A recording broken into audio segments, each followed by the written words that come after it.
P Bhaskaran, M S Baburaj, S Janaki. ഇതൊരു golden ടീമാണ്. ഒന്നിച്ചപ്പോഴൊക്കെ തന്നെയും അനശ്വരമായ മെലഡികൾ ഇവർ നമുക്ക് സമ്മാനിച്ചു. 1967 അന്വേഷിച്ചു കണ്ടെത്തിയില്ല എന്ന നോവൽ സിനിമയാക്കിയപ്പോഴും ഈ മൂവർ സംഘത്തിൻ്റെ മാജിക് നമ്മൾ അനുഭവിച്ചതാണ്. രവീന്ദ്രനാഥ് ടാഗോറിൻ്റെ കവിതയുടെ സ്വാധീനം ഭാസ്കരൻ മാസ്റ്ററുടെ വരികളിൽ കാണാം. എത്ര മനോഹരമായ സംഗീതം, എന്തൊരു സ്വർഗീയ ശബ്ദം. കവിളത്തെ കണ്ണീർ കണ്ടു മണിമുത്താണെന്നു കരുതി വിലപേശാനോടി വന്ന വഴിയാത്രക്കാരാ, വഴിയാത്രക്കാരാ. കവിളത്തെ കണ്ണീർ കണ്ടു മണിമുത്താണെന്നു കരുതി വിലപേശാനോടി വന്ന വഴിയാത്രക്കാരാ, വഴിയാത്രക്കാരാ. കഥനത്തിൻ തേങ്ങൽ കേട്ടു പുതുരാഗമെന്നു കരുതി ശ്രുതി ചേർക്കാനോടിയെത്തിയ വഴിയാത്രക്കാരാ, വഴിയാത്രക്കാരാ.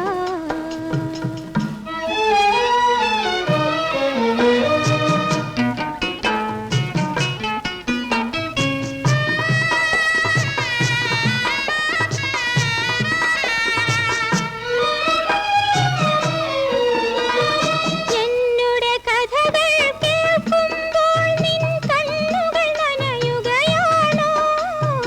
എന്നുടെ കഥകൾ കേൾക്കുമ്പോൾ നിൻ കണ്ണുകൾ നനയുകയാണോ? നിന്നുടെ സുന്ദര രാജധാനിയിൽ എന്നെ വിളിക്കുകയാണോ? നിന്നുടെ സുന്ദര രാജധാനിയിൽ എന്നെ വിളിക്കുകയാണോ? നീ എന്നെ വിളിക്കുകയാണോ? കവിളത്തെ കണ്ണീർ കണ്ടു മണിമുത്താണെന്നു കരുതി വിലപേശാനോടി വന്ന വഴിയാത്രക്കാരാ, വഴിയാത്രക്കാരാ.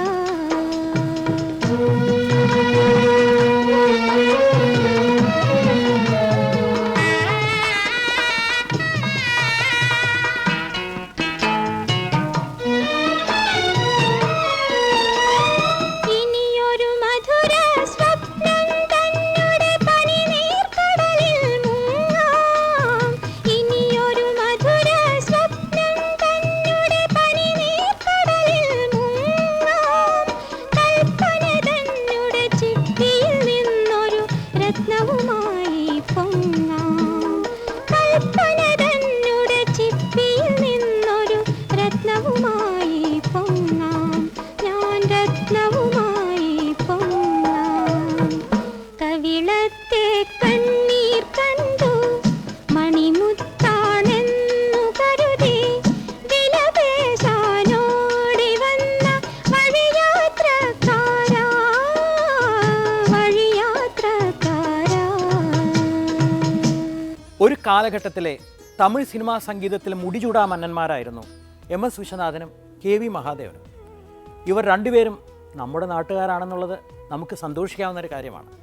എം എസ് വി പാലക്കാട്ടുകാരനും കെ വി മഹാദേവൻ തിരുവനന്തപുരത്തിൻ്റെ അടുത്തുള്ള തക്കലക്കാരനും. എന്തായാലും ഇവർ രണ്ടുപേരും പ്രശസ്തരായി നിൽക്കുമ്പോഴും മത്സരങ്ങളുണ്ടായിരുന്നെങ്കിലും ഇവർ രണ്ടുപേർക്കുള്ളിലും അസാമാന്യ സ്നേഹമായിരുന്നു. കെ വി മഹാദേവൻ ഒരു നല്ല ഗാനം ചെയ്താൽ എം എസ് വി വിളിച്ച് അഭിനന്ദിക്കുമായിരുന്നു. മാമാ இந்த സോങ് ரொம்ப நல்லா இருக்கு എന്ന് പറയുമായിരുന്നു അത്രേ. അതേപോലെ തന്നെ വിശ്വനാഥ് സാർ ചെയ്യുമ്പോൾ കെ വി മഹാദേവൻ സാർ വന്ന് ബിച്ചു നീ ரொம்ப நல்லா பண்ணியிருக்கேன் എന്ന് പറയുമായിരുന്നു അത്രേ. അങ്ങനെയുള്ളൊരു സ്നേഹം അവരുടെ ഉള്ളിലുണ്ടായിരുന്നു. എം ജി ആറിൻ്റെ ഒരു പടം കെ വി മഹാദേവൻ ചെയ്യുമ്പോൾ അടുത്ത പടം എം എസ് വിശ്വനാഥനായിരിക്കും ചെയ്യുന്നത്. അതേപോലെ തന്നെ ശിവാജിയുടെയും. അപ്പോൾ ഇതിലൊക്കെ ഒരു മത്സരത്തിൻ്റെ ഒരു ടിൻഡ് കിടപ്പുണ്ട്. കെ വി മഹാദേവനോട് നല്ല പാട്ട് ചെയ്താൽ അടുത്ത പടത്തിൽ ഇതിലും നല്ലൊരു പാട്ട് ഞാൻ ചെയ്യണം. അതുകൊണ്ടായിരിക്കണം ആ കാലഘട്ടത്തിൽ അത്രയും നല്ല ഗാനങ്ങൾ തമിഴ് സിനിമയ്ക്ക് ലഭിച്ചത്.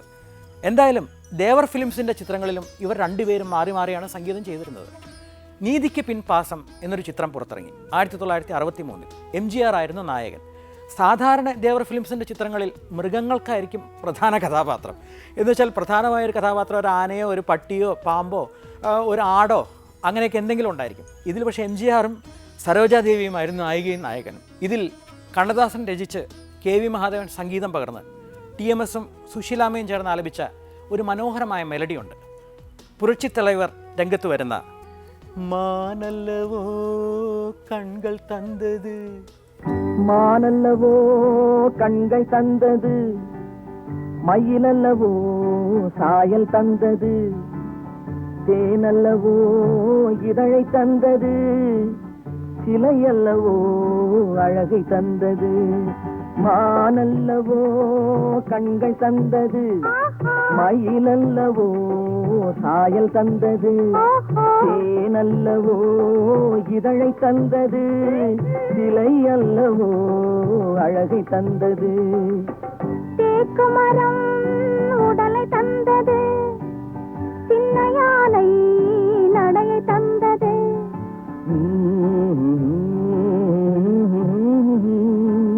பூக்கள் எல்லாம் சிரிப்பை தந்தது, பொன்னல்லவோ நிறத்தை தந்தது.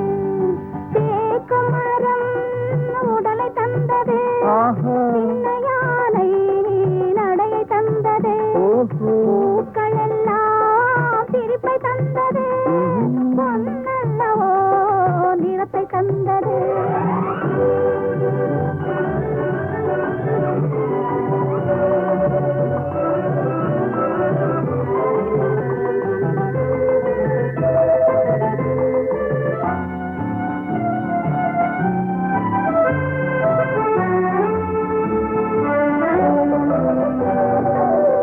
இடையழகு மயக்கம் தந்தது, இசையழகு மொழியில் வந்தது. இடையழகு மயக்கம் தந்தது, இசையழகு மொழியில் வந்தது. நடை அழகு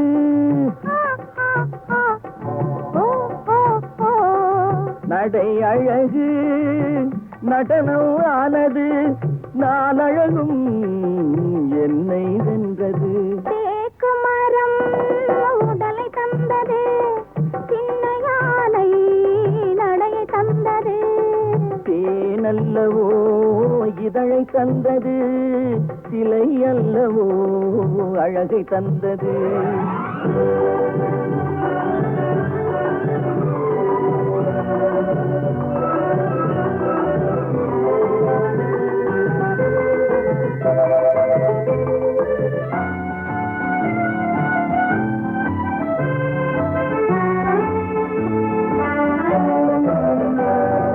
வண்ண மலர் மாலை கொண்டு வடிவழகை தேடி வந்தேன். வண்ண மலர் மாலை கொண்டு வடிவழகை தேடி வந்தேன். வாழ வைத்த தெய்வம் என்று வணங்கி நின்றேன், வாழ வைத்த தெய்வம் என்று வணங்கி நின்றேன்.